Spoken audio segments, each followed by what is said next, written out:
여러분, 로마와 피렌체, 이 두 도시 이름을 들으면 어떤 게 떠오르시나요? 아마 아름다운 여행지, 맛있는 음식, 뭐 이런 것들이 먼저 생각나실 텐데요.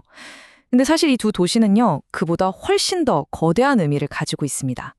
서양 문명이라는 아주 큰 집을 떠받치고 있는 서로 완전히 다른 두 개의 기둥이라고 할 수 있죠. 하나는 영원함을, 다른 하나는 새로운 시작을 상징합니다. 그래서 이번 시간에는 말이죠. 이 두 도시라는 개념이 어떻게 서로 밀고 당기면서 마치 한편의 장엄한 이중주처럼 서양의 역사를 연주해 왔는지 그 아주 흥미진진하고 치열했던 대화 속으로 한번 푹 빠져보겠습니다. 앞으로 우리가 함께 떠나볼 여정입니다. 먼저 두 도시가 세상을 어떻게 다르게 봤는지부터 시작해서요. 시간, 권력, 그리고 예술에 대한 생각은 또 어떻게 달랐는지 하나씩 짚어볼 거고요. 마지막에는 이 모든 이야기가 지금 우리에게 어떤 의미가 있는지도 함께 고민해 보겠습니다. 좋습니다. 그럼 첫 번째 이야기부터 바로 시작해 보죠. 서양 문명의 DNA에 새겨진 이 두 개의 원형, 그 근본적인 차이는 과연 무엇이었을까요? 모든 차이는 바로 여기서부터 시작됩니다. 로마는 말 그대로 영원의 도시입니다. 고대 로마 유적 위에 중세 교회가 들어서고 그 위에 또 르네상스 건물이 올라가고 과거를 지우는 게 아니라 계속해서 껴안고 덧붙여 나가는 도시인 거죠. 그런데 피렌체는 완전히 달랐어요. 재탄생, 즉 르네상스의 도시잖아요. 이 지긋지긋한 중세 암흑기는 이제 끝났다. 이렇게 의식적으로 단절을 선언하고 우리 인간의 이성적인 힘으로 완전히 새로운 시대를 열겠다. 이런 혁명적인 생각을 품었던 심장부였습니다. 이렇게 세상을 보는 눈이 다르다 보니까 시간을 이해하는 방식도 당연히 다를 수밖에 없었겠죠. 자, 두 번째 주제, 영원과 순간에 대한 이야기입니다. 로마 사람들한테 역사는 뭐랄까 계속해서 층층이 쌓이는 케이크 같은 거였어요. 과거라는 층이 없으면 현재라는 층도 존재할 수 없는 거죠. 모든 게 다 하나의 연속적인 이야기입니다. 하지만 피렌체 사람들은 아니, 역사는 리셋 버튼을 누를 수 있어 라고 생각한 겁니다. 그냥 옛날에 좋았다고 무작정 따라하는 게 아니라 고대에서 영감을 얻어서 지금 여기 우리 시대를 완전히 새롭게 바꿔버리는 아주 강력한 무기로 사용했다는 거죠. 로마를 설명하는 아주 기가 막힌 단어가 있습니다.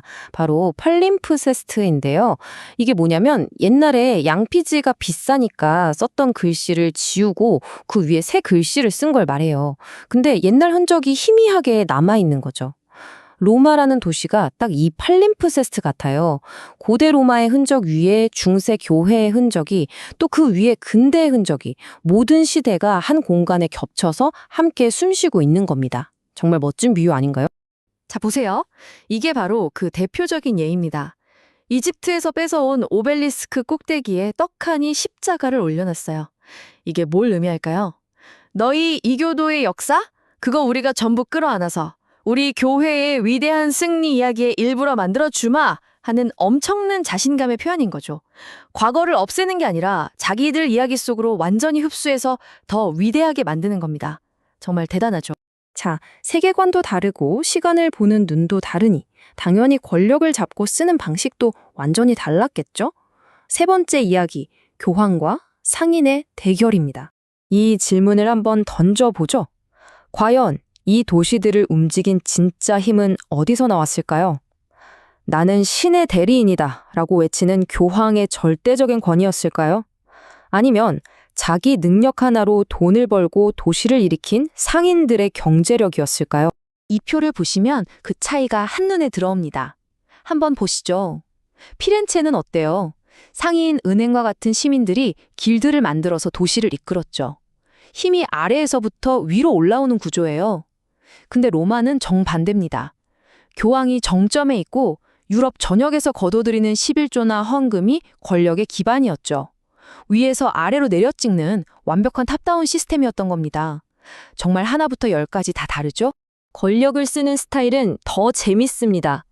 피렌체의 메디치 가문, 이 사람들은 겉으로는 그냥 우리도 여러분과 똑같은 시민입니다 했어요. 그러면서 예술가들 후원해주고 학자들 지원해주면서 도시를 사실상 자기들 마음대로 움직였죠. 뭐랄까, 아주 세련되고 보이지 않는 방식이에요. 근데 로마 교황들은 아주 화끈했습니다. 대놓고 자기 조카나 친척들을 추기경 같은 높은 자리에 팍팍 앉혔어요. 이걸 네포티즘, 족벌주의라고 하죠. 권력을 숨기기는커녕 이게 바로 우리 가문의 힘이다 하고 온 세상에 과시했던 겁니다. 자, 이제 정말 하이라이트입니다. 이렇게 모든 게 다른 두 도시가 만들어낸 예술은 과연 어떻게 달랐을까요? 네 번째 주제, 이성과 감정의 대결입니다. 피렌체 예술을 이해하려면 딱 한 단어만 기억하시면 됩니다. 바로 디세뇨예요. 이게 그냥 그림 그리는 기술, 이런 뜻이 아니고요. 작품을 만들기 전에 머릿속으로 구상하는 그 아이디어, 설계 자체를 중요하게 생각하는 겁니다. 피렌체 사람들한테 예술이란 건 감정을 막 폭발시키는 게 아니라 인간의 이성이 이렇게나 위대하다라는 걸 증명하는 아주 지적인 활동이었던 거죠.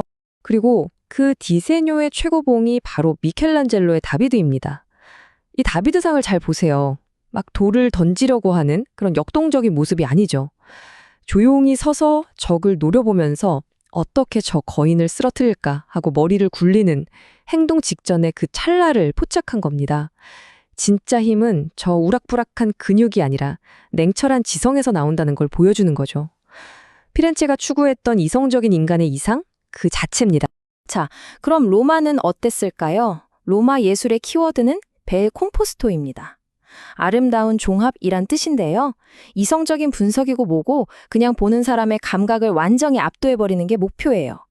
조각, 건축, 그림, 심지어 창문으로 들어오는 빛까지 이 모든 걸 다 동원해서 사람들을 하나의 거대하고 감동적인 연극 속으로 확 끌어들이는 거죠.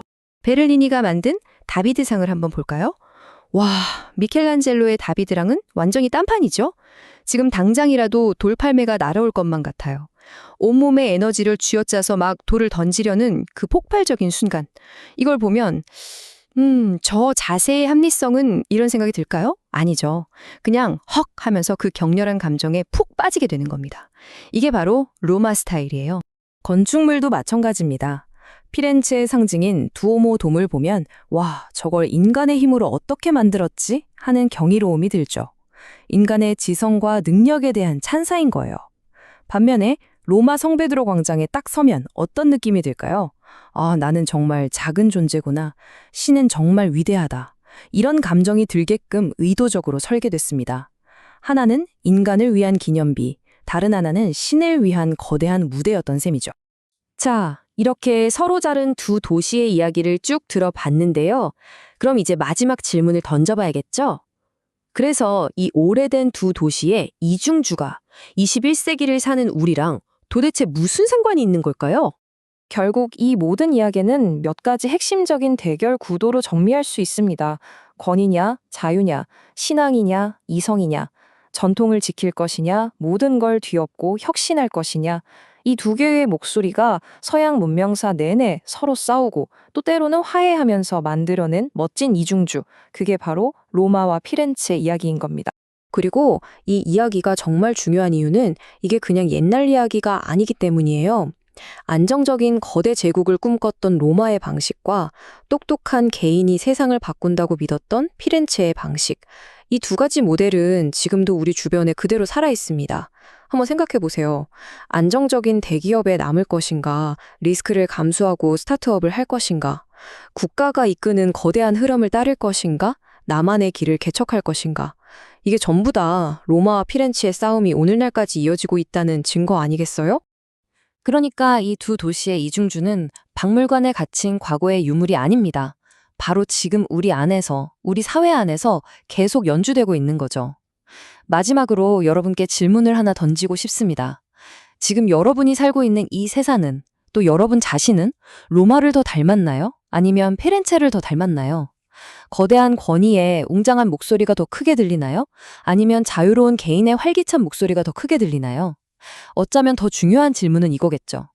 이 끝나지 않는 이중주 속에서 우리는 과연 어떤 새로운 화음을 만들어 가야 할까요?